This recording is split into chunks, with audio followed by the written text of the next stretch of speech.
Dear sociology learners, welcome to sociology class. Myself, Sri G.D. Kadalagi, lecturer in sociology, KD Societies, Jaya Bhagavadi Arts, Science and Commerce PU College, Nippani. Here, today, we will discuss another one most important concept of sociology, that is community. ಆತ್ಮೀಯ ಸಮಾಜಶಾಸ್ತ್ರ ಕಲಿಕಾ ವಿದ್ಯಾರ್ಥಿಗಳೇ, ಸಮಾಜಶಾಸ್ತ್ರ ತರಗತಿಗೆ ತಮಗೆ ಸ್ವಾಗತ. ನಾನು G D ಕಡಲಗಿ, ಸಮಾಜಶಾಸ್ತ್ರ ಉಪನ್ಯಾಸಕರು, KD ಸಂಸ್ಥೆಯ ಜಯ ಭಾಗ್ಯವಾಡಿ ಕಲಾ ವಿಜ್ಞಾನ ಮತ್ತು ವಾಣಿಜ್ಯ ಪದವಿ ಪೂರ್ವ ಮಹಾವಿದ್ಯಾಲಯ ನಿಪ್ಪಾಣಿ. ಇವತ್ತಿನ ಅವಧಿಯಲ್ಲಿ ಸಮಾಜಶಾಸ್ತ್ರದ ಇನ್ನೊಂದು ಮೂಲಭೂತ ಪರಿಕಲ್ಪನೆಯಾದ ಸಮುದಾಯದ ಕುರಿತು ತಿಳಿದುಕೊಳ್ಳೋಣ.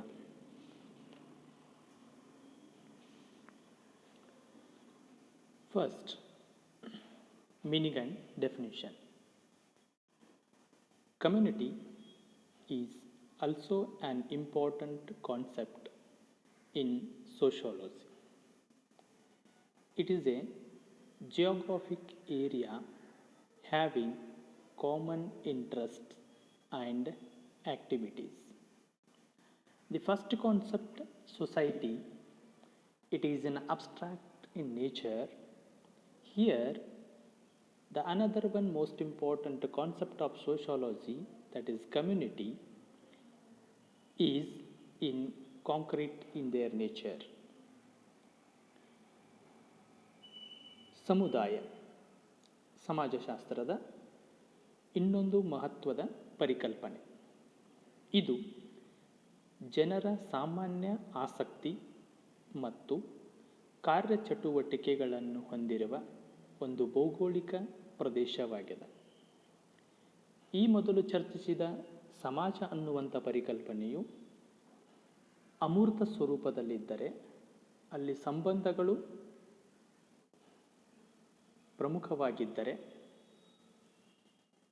ಇಲ್ಲಿ ಸಮುದಾಯದಲ್ಲಿ ಭೌತಿಕ ಪ್ರದೇಶ, ಒಂದು ನಿರ್ದಿಷ್ಟ ಭೂಪ್ರದೇಶ ಪ್ರಮುಖ ಅಂಶವಾಗಿ ಇದು ಮೂರ್ತ ಸ್ವರೂಪದಲ್ಲಿರ್ತದೆ. ಸಮಾಜ ಅಮೂರ್ತ ಸ್ವರೂಪದಿದ್ದಲ್ಲೇ ನಾವು ನೇರವಾಗಿ ನೋಡಲಿಕ್ಕೆ ಗೋಚರಿಸಲಿಕ್ಕೆ ಸಾಧ್ಯವಾಗದೇ ಇರುವ ಸ್ಥಿತಿಯಲ್ಲಿದ್ದರೆ, ಸಮುದಾಯ ನಾವು ನೋಡಲಿಕ್ಕೆ ಅದು ಗೋಚರಿಸುವ ಸ್ಥಿತಿಯಲ್ಲಿರುವಂಥ ಒಂದು ವ್ಯವಸ್ಥೆ. ಹೀಗಾಗಿ ಇವೆರಡರ ಮಧ್ಯೆ ಕೆಲವೊಂದು ವ್ಯತ್ಯಾಸಗಳಿದ್ದಾವೆ. ಇಲ್ಲಿ ಸಮುದಾಯ ಅನ್ನುವಂಥದ್ದು ಒಂದು ಭೌಗೋಳಿಕ ಪ್ರದೇಶದಲ್ಲಿ ಜನರ ನಿರ್ದಿಷ್ಟ ಆಸಕ್ತಿಗಳ ಮೇಲೆ ಸ್ಥಾಪಿಸಲ್ಪಟ್ಟಿರ್ತದೆ. Yes, come to the meaning and definition.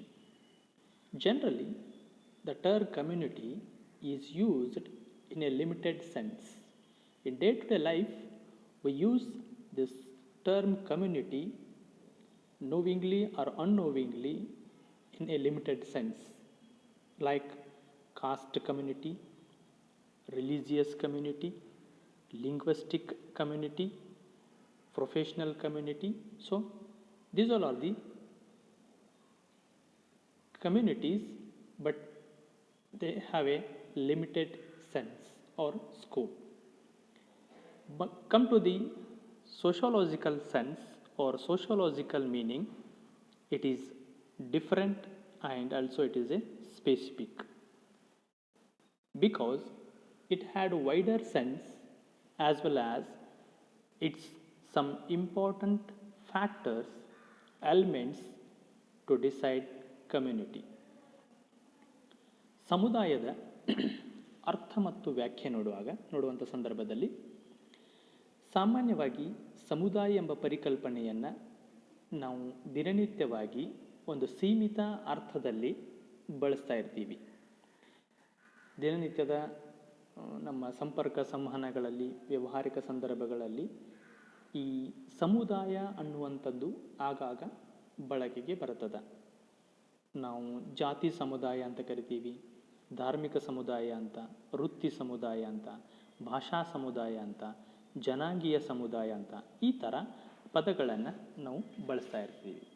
ಆದರೆ ಇವುಗಳಿಗೆ ಒಂದು ಸೀಮಿತ ಪ್ರಜ್ಞೆ ಅರ್ಥ ಇದೆ. ಆದರೆ ನಾವು ಸಮಾಜಶಾಸ್ತ್ರೀಯ ದೃಷ್ಟಿಕೋನದಲ್ಲಿ ಬಂದಾಗ ಸಮುದಾಯಕ್ಕೆ ಅದರದೇ ಆಗಿರುವಂತಹ ಒಂದು ವಿಶಿಷ್ಟ ಅರ್ಥ ಇದೆ, ವಿಭಿನ್ನ ಅರ್ಥ ಇದೆ. ಇದು ವಿಸ್ತಾರವಾಗಿರುವಂಥ ವ್ಯಾಪ್ತಿಯನ್ನು, ಪ್ರಜ್ಞೆಯನ್ನು ಒಳಗೊಂಡಿದ್ದು ಅದರದೇ ಆಗಿರುವಂಥ ಕೆಲವೊಂದು ಮೂಲಭೂತ ಅಂಶಗಳನ್ನು ಅಥವಾ ಮೂಲಾಂಶಗಳನ್ನು, ತನ್ನದೇ ಆಗಿರುವಂಥ ಕೆಲವೊಂದು ವಿಶಿಷ್ಟ ಲಕ್ಷಣಗಳನ್ನು ಸಮಾಜಶಾಸ್ತ್ರದಲ್ಲಿ ಬರುವಂಥ ಒಂದು ಸಮುದಾಯ ಅನ್ನುವಂಥ ಪರಿಕಲ್ಪನೆ ಹೊಂದಿರ್ತದೆ. Here according to E.S. Bogardus, community is a social group with some degree of we feeling and living in a given area. E.S. Bogardus, a well-known sociologist, E.S. Bogardus, he defined community means is nothing but it is a social group. It is a group of people. The group of people have some degree of we feeling. They have a relationship feeling. We are belongs to this community or this group. And another one most important aspect is that the group of people permanently living in a given area. The particular given area, and in that area what they had feeling, relationship with other people, the whole system we called community. E.S. ಬೋಗಾರ್ಡಸ್ ಅವರ ಪ್ರಕಾರ ಸಮುದಾಯ ಅಂತಂದರೆ ನಾವು ನಮ್ಮವರು ಎಂಬ ಭಾವನೆಯೊಂದಿಗೆ ಒಂದು ನಿರ್ದಿಷ್ಟ ಭೂಪ್ರದೇಶದಲ್ಲಿ ವಾಸಿಸುವ ಜನಸಮೂಹವನ್ನು ಸಮುದಾಯ ಅಂತ ಕರೀತಾರೆ. ಸಮುದಾಯ ಅಂತಂದರೆ ಬೋಗಾರ್ಡಸ್ ಅವರ ಪ್ರಕಾರ ಇದೊಂದು ಜನರ ಸಮೂಹ. ಯಾವಾಗ ಒಂದು ಜನರ ಸಮೂಹ ಒಂದು ನಿರ್ದಿಷ್ಟ ಭೂಪ್ರದೇಶದಲ್ಲಿ, ತನ್ನದೇ ಆಗಿರುವಂಥ ಒಂದು ನಿರ್ದಿಷ್ಟ ಭೂಪ್ರದೇಶದಲ್ಲಿ ನಾವು ನಂಬುವರೆಂಬಂಥ ಒಂದು ಭಾವನೆಯೊಂದಿಗೆ, ಸಂಬಂಧದೊಂದಿಗೆ ಶಾಶ್ವತವಾಗಿ ಅಲ್ಲಿ ನೆಲೆಸಿರ್ತಾರ, ಆ ಒಂದು ಪ್ರದೇಶವನ್ನು ನಾವು ಸಮುದಾಯ ಅಂತ ಕರಿತೀವಿ. ಆ ಒಂದು ವ್ಯವಸ್ಥೆಯನ್ನು ನಾವು ಸಮುದಾಯ ಅಂತ ಕರಿತೀವಿ. Here without we feeling or without a particular area we can't imagination community. ನಾವು ನಮ್ಮವರೆಂಬಂಥ ಭಾವನೆ ಇಲ್ಲದೆ ಅಥವಾ ಒಂದು ನಿರ್ದಿಷ್ಟ ಭೌಗೋಳಿಕ ಪ್ರದೇಶ ಇಲ್ಲದೆ ನಾವು ಸಮುದಾಯವನ್ನು ಕಲ್ಪಿಸಿಕೊಳ್ಳಲಿಕ್ಕೆ ಸಾಧ್ಯವಿಲ್ಲ. The both element are essence to know community. ಒಂದು ಸಮುದಾಯ ಅನ್ನೋದನ್ನು ನಾವು ಅರ್ಥೈಸ್ಕೊಳ್ಬೇಕಂತಂದರೆ ಇವೆರಡು ಪರಿಕಲ್ಪನೆಗಳು ಅಥವಾ ಈ ಎರಡು ಮೂಲ ಅಂಶಗಳು ಅವಶ್ಯಕವಾಗಿರ್ತವೆ. Then another one sociologist according to Kingsley Davis, he defined community is the smallest territorial group that can embrace all aspects of social life. Davis rightly told that community is the smallest territorial group.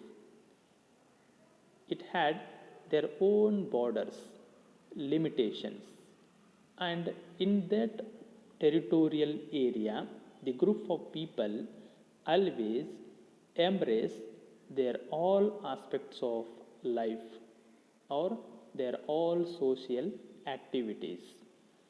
The social activities and life always going on in a particular territorial group among a smallest group of people. Kingsley ಡೇವಿಸರು ಸಮುದಾಯ ಅಂತಂದರೆ ವ್ಯಾಖ್ಯಾನಿಸಿದ್ದಾರೆ, ಸಾಮೂಹಿಕ ಜೀವನದ ಎಲ್ಲ ಅಂಶಗಳನ್ನು ಒಳಗೊಂಡಿರುವ ಒಂದು ಅತಿ ಚಿಕ್ಕ ಸ್ಥಾನೀಯ ಜನಸಮೂಹವನ್ನು ಸಮುದಾಯ ಅಂತ ಕರೀತಾರೆ. ಇವರು ಹೇಳಿದ ಪ್ರಕಾರನೇ ಇಲ್ಲಿ ಒಂದು ಚಿಕ್ಕ ಜನ ಸಮೂಹ ಇದೆ. ಆ ಒಂದು ಚಿಕ್ಕ ಜನರ ಸಮೂಹ ತಮ್ಮ ಸಾಮಾಜಿಕ ಜೀವನದ ಎಲ್ಲ ಕ್ರಿಯೆಗಳನ್ನು ಅಥವಾ ಚಟುವಟಿಕೆಗಳನ್ನು ಒಂದು ನಿರ್ದಿಷ್ಟ ಭೌಗೋಳಿಕ ಪ್ರದೇಶದಲ್ಲಿ ಅಥವಾ ಒಂದು ನಿರ್ದಿಷ್ಟ ಭೌಗೋಳಿಕ ಸ್ಥಳದಲ್ಲಿ ನಿರ್ವಹಿಸಿಕೊಂಡು ಹೋಗ್ತಿರ್ತಾರೆ. ಈ ಥರ ಒಂದು ಜನಸಮೂಹ ಒಂದು ನಿರ್ದಿಷ್ಟ ಸ್ಥಳದಲ್ಲಿ ತಮ್ಮ ಜೀವನಕ್ಕೆ ಸಂಬಂಧಪಟ್ಟ ಎಲ್ಲ ಚಟುವಟಿಕೆಗಳನ್ನು ನಿರಂತರವಾಗಿ ನಡೆಸಿಕೊಂಡು ಹೋಗ್ತಾ ಇದ್ದರೆ ಆ ಪ್ರದೇಶವನ್ನು, ಆ ಸಮೂಹವನ್ನು ನಾವು ಸಮುದಾಯ ಅಂತ ಕರಿತೀವಿ. Some examples to community: tribe, village, urban, taluk, district, state, nation. These all are the best examples to community. ಸಮುದಾಯಕ್ಕೆ ನಾವು ಕೆಲವೊಂದು ಉತ್ತಮ ಉದಾಹರಣೆಗಳನ್ನು ಕೊಡಬಹುದು. ಸಮುದಾಯಗಳಂದರೆ ಯಾವುವು ಅಂತಂದರೆ ಆದಿವಾಸಿ ಸಮುದಾಯ, ಗ್ರಾಮೀಣ ಸಮುದಾಯ, ನಗರ ಸಮುದಾಯ, ತಾಲೂಕು, ಒಂದು ನಿರ್ದಿಷ್ಟ ಭೌಗೋಳಿಕ ಗಡಿಯನ್ನು ನಿರ್ಧರಿಸಲ್ಪಟ್ಟಂಥ ತಾಲೂಕು, ಜಿಲ್ಲೆ, ರಾಜ್ಯ, ರಾಷ್ಟ್ರ. ಸೊ ಹೀಗೆ ಒಂದು ನಿರ್ದಿಷ್ಟ ಭೌಗೋಳಿಕ ಪ್ರದೇಶದ ಇವೆಲ್ಲದಕ್ಕೂ ಅಲ್ಲಿ ಒಂದು ವಿ ಫೀಲಿಂಗ್ ಇದೆ. ಸೊ ಈ ಥರನಾಗಿರುವಂಥದ್ದನ್ನು ನಾವು ಸಮುದಾಯ ಅಂತ ಕರಿತೀವಿ. Next, elements of community. ಸಮುದಾಯದ ಮೂಲಾಂಶಗಳು. A well known sociologist E.A. Bogardus identified the elements of community. They are locality or geographical area and community sentiments. The both are considered the essential elements of community. And we also considered the both elements we also considered as the features of community, the characteristics of community. ಸಮುದಾಯದ ಮೂಲಾಂಶಗಳನ್ನು ಒಬ್ಬ ಶ್ರೇಷ್ಠ ಸಮಾಜಶಾಸ್ತ್ರಜ್ಞನಾಗಿರುವಂತಹ E.A. ಬೋಗಾರ್ಡಸರು ಗುರುತಿಸ್ತಾರೆ. E.A. ಬೋಗಾರ್ಡಸರು ಗುರುತಿಸಿದಂತೆ ಸಮುದಾಯದ ಮೂಲಾಂಶಗಳೆಂದರೆ ಒಂದು ಸ್ಥಾನೀಯತೆ ಅಥವಾ ನಿರ್ದಿಷ್ಟ ಭೂಪ್ರದೇಶ, ಇನ್ನೊಂದು ಸಾಮುದಾಯಿಕ ಭಾವನೆ. ಇಲ್ಲಿ ಸ್ಥಾನೀಯತೆ ಅಥವಾ ನಿರ್ದಿಷ್ಟ ಭೂಪ್ರದೇಶ ಮತ್ತು ಸಾಮುದಾಯಿಕ ಭಾವನೆ ಅನ್ನುವಂಥವುಗಳು ಸಮುದಾಯದ ಅತ್ಯವಶ್ಯಕ ಮೂಲಾಂಶಗಳದರ ಜೊತೆಗೆ ಅವುಗಳನ್ನು ಸಮುದಾಯದ ವಿಶಿಷ್ಟ ಲಕ್ಷಣಗಳೂ ಕೂಡ ಅಂತ ಪರಿಗಣಿಸಲಾಗ್ತದೆ.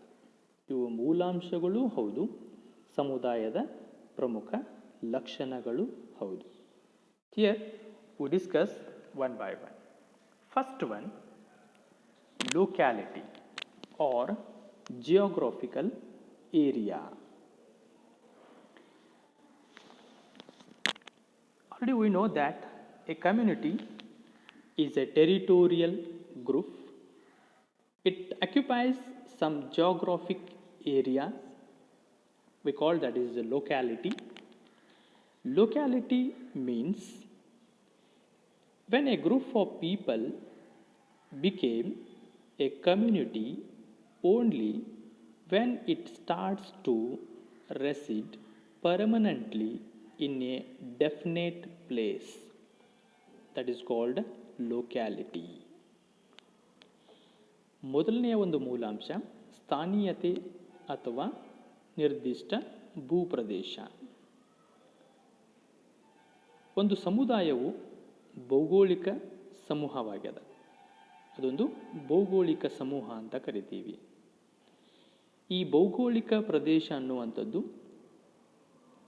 ಕೆಲವೊಂದನ್ನು ತನ್ನಲ್ಲಿ ಆವರಿಸಿಕೊಂಡಿರುತ್ತದೆ.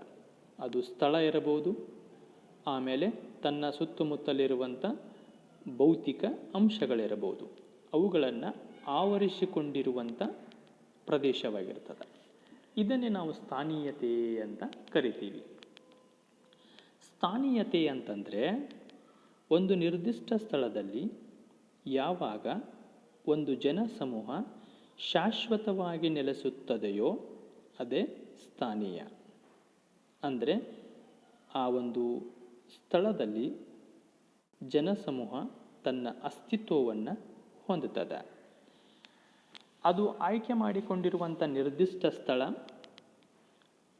ಫಲವತ್ತಾದ ಭೂಮಿ ಇರಬಹುದು, ಪರ್ವತ ಪ್ರದೇಶನೇ ಇದಿರಬಹುದು, ನದಿ ದಡದ ಪ್ರದೇಶನೇ ಇರಬಹುದು, ಅಥವಾ ವಿಶಾಲವಾಗಿರುವಂಥ ಮೈದಾನನೇ ಆಗಿರಬಹುದು. ಯಾವಾಗ ಅದು ಅಲ್ಲಿ ಶಾಶ್ವತವಾಗಿ ನೆಲೆಯೂರುತ್ತದೆ ಆವಾಗ ಅದೊಂದು ಸಮುದಾಯವಾಗಿ ಬೆಳೆದು ಬರ್ತದೆ. ಆ ಸಮುದಾಯದ ಒಂದು ಗುರುತಿಸುವಿಕೆನೇ ಆ ಸ್ಥಳ ಆಗ್ತದೆ.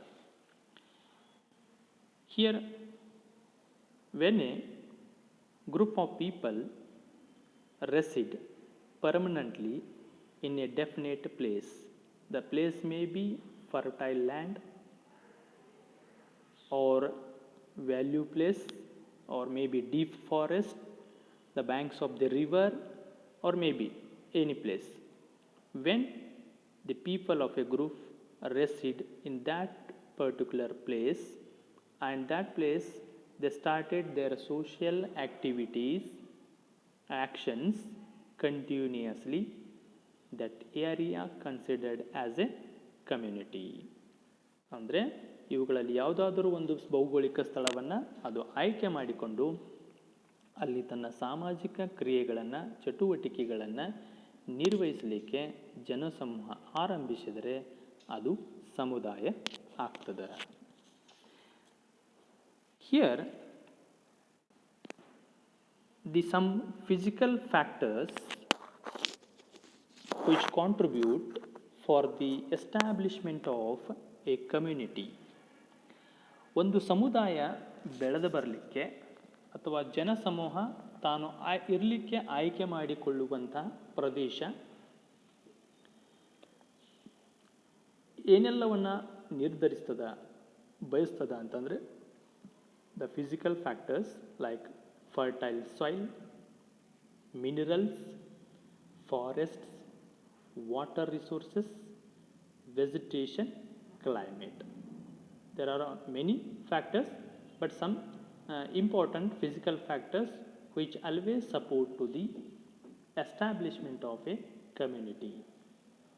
ಒಂದು ಸಮುದಾಯ ಸ್ಥಾಪನೆಗೊಳ್ಳಬೇಕಂತಂದರೆ ಆ ಸಮುದಾಯ ಸ್ಥಾಪನೆಯ ಮೇಲೆ ಪ್ರಭಾವ ಬೀರುವ ಭೌತಿಕ ಅಂಶಗಳು ಯಾವಾಗಿರ್ತಾವೆ ಅಂತಂದರೆ ಒಂದು ಫಲವತ್ತಾದ ಮಣ್ಣು, ಖನಿಜಗಳು, ಅರಣ್ಯಗಳು, ನೀರಿನ ಸಂಪನ್ಮೂಲ, ಸಸ್ಯವರ್ಗದ ವಾತಾವರಣ. ಇವಷ್ಟೇ ಅಲ್ಲದೆ ಇನ್ನೂ ಹಲವಾರು ಅಂಶಗಳು ಪ್ರಭಾವಿಸಬಹುದು. ಇವುಗಳಲ್ಲಿ ಈ ಪ್ರಮುಖ ಭೌತಿಕ ಅಂಶಗಳು ಒಂದು ಸಮುದಾಯ ಬೆಳೆದು ಬರಲಿಕ್ಕೆ, ಏರ್ಪಡಲಿಕ್ಕೆ ಪ್ರಭಾವ ಬೀರುವಂಥದ್ದನ್ನು ನಾವಿಲ್ಲಿ ಕಾಣ್ತೀವಿ. So dear students, this is the first element of community. In next class we discuss another one element of community, that is community sentiment. We will discuss in next class. Thank you.